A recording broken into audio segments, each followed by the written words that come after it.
Hello, everyone. Welcome. This is a beautiful Monday morning.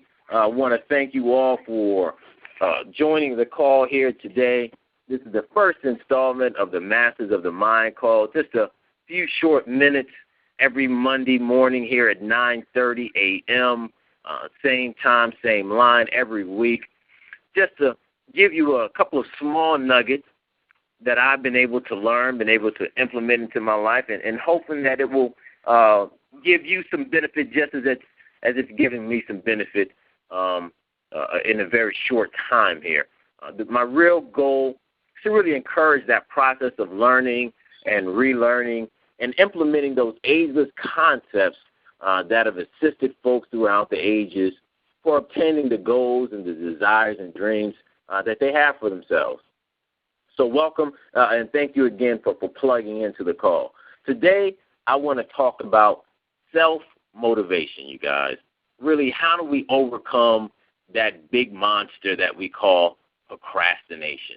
I was speaking with a guy that I hadn't seen in a while. I ran into him over at the Borders bookstore a couple of weeks ago, and started talking to him about what he's doing and, really just having that normal conversation of what we have when we see someone that we haven't seen for a while. And he let me know that he had been looking at foreclosures, looking to buy foreclosures. He saw an excellent opportunity for himself in the real estate market and really wanted to start to buy some foreclosure properties and make them into rentals, et cetera. Well, being a real estate guy myself, I got excited. I asked him how he was financing those deals. It's, in this economy, I know that, financing has gotten really tight. So he really quickly backed off and really admitted that he actually hadn't bought anything just yet. After a little back and forth, I finally figured out that he didn't have any financing put together. So he doesn't really know how he's going to buy these houses that he's looking at. I asked him about hard money and private lending and seller financing, all those different ways that you can finance real estate investing.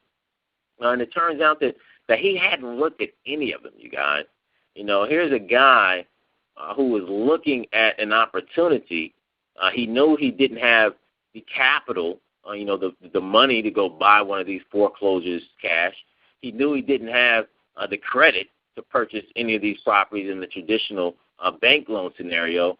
But he really hadn't looked at anything to really move that idea forward.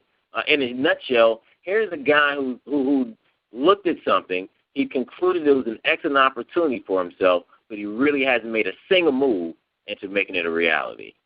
He gave a bunch of reasons, or what I call so-called reasons, really excuses, that were all really rooted in a single emotion. That emotion is fear, okay? Now, we've all come up with those seemingly valid reasons to dress up that fear, that false evidence appearing real.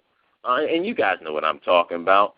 They sound something like, I don't have the time, I don't have the money, I'll do it tomorrow, when things are a little bit better.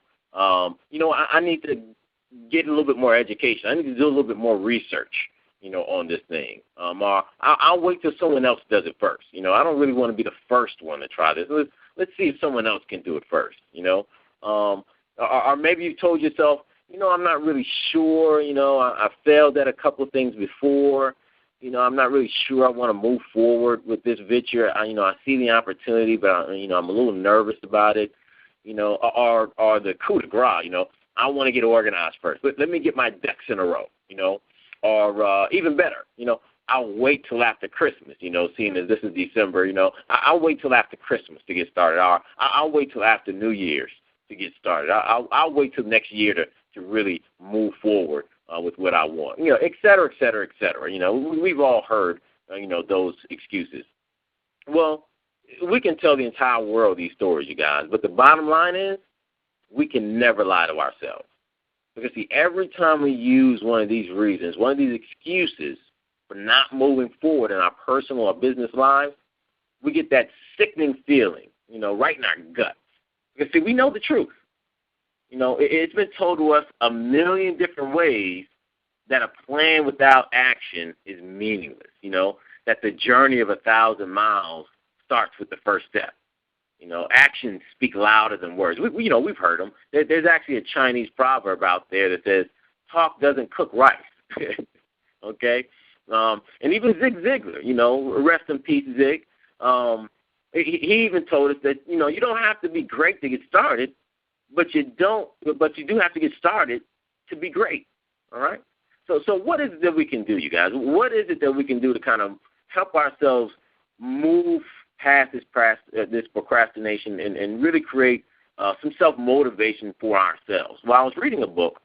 It's called The Secret of Getting Things Done, The Success Through a Positive Mental Attitude. It's by Napoleon Hill. I absolutely suggest that you run out and grab that book. But there was a phrase that really jumped off the page at me. It says, too often what we read and profess becomes part of our libraries instead of becoming a part of our lives. We have the knowledge, but are we actively putting that knowledge to action? Right? So one of the things that the book suggested that's really been able to help me kind of move forward and doing some of the actions that I know that I need to be doing is an affirmation. A very small affirmation that you can say to yourself or really that pops into your mind when you know that there's something you need to be doing. And that affirmation is do it now. You can tell yourself, do it now, and really get to moving, all right? And whenever your subconscious sends that to your conscious mind, what I want you to do is I want you to act immediately, all right? I never want you to use this affirmation without acting, all right? Whenever you hear that small voice in your head telling you to do it now, that's exactly what you should do. You should do it now, not later, not after lunch, not after you get organized, I want you to drop whatever it is that you're doing and follow the command and do it now. Whatever it is for you, just do it now, okay? The more you really act on this cue from your subconscious, the more automatic it's going to become. It'll eventually become habitual, and there's a saying that goes, people form habits and habits form futures. All right, a suggestion that the book gave that I found very powerful for myself, maybe it'll work for you as well, is today find 10 or 15 minutes to sit down. I want you to write a letter to yourself. All right, imagine that you're writing an autobiography of sorts, and that all the things that you wish to accomplish in life, they've already been done. You're just writing out the autobiography right now. It's already in the past. You're just writing it out. And then what I want you to do is I want you to reread that autobiography, and then I want you to go to work making that autobiography a reality.